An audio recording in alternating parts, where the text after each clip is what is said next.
বৈষম্য বিরোধী আন্দোলন কেন্দ্রিক রাজধানীর ভাটারা থানার হত্যাচেষ্টা মামলায় দুই বাংলার জনপ্রিয় নায়িকা নুসরাত ফারিয়াকে কারাগারে পাঠানোর আদেশ দিয়েছে আদালত। সোমবার সকাল 10টার দিকে রাষ্ট্র ও আসামি পক্ষের শুনানি শেষে এই আদেশ দেয় ঢাকার মেট্রোপলিটন ম্যাজিস্ট্রেট সারা ফারজানা হক। এদিন সকালে তাকে ঢাকার সিএমএম আদালতের হাজতখানায় আনা হয়। বেলা 10টার পর তাকে আদালতের এজলাসে হাজির করা হয়। এ সময় তাকে এজলাসের কাঠগড়ায় রাখা হয়। শুনানি চলাকালে কাঠগড়ায় নীরবে দাঁড়িয়েছিলেন নুসরাত ফারিয়া। পাবলিক প্রসিকিউটর ওমর ফারুকী নুসরাত ফারিয়াকে ফ্যাসিস্টের দোষর আখ্যা দিয়ে আদালতে শুনানি করেন। শুনানি চলাকালে চোখ মুছতে দেখা যায় নুসরাত ফারিয়াকে।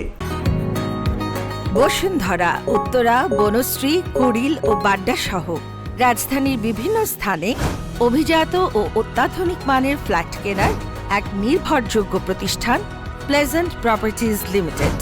তাই আপনার স্বপ্নের আবাসনের জন্য আজই যোগাযোগ করুন। Pleasant properties limited, where destiny matches eventually. এ সময় তাকে কারাগারে আটক রাখার আবেদন করেন মামলার তদন্ত কর্মকর্তা। অন্যদিকে নুসরাত ফারিয়ার জামিন চেয়ে আবেদন করে তার আইনজীবীরা।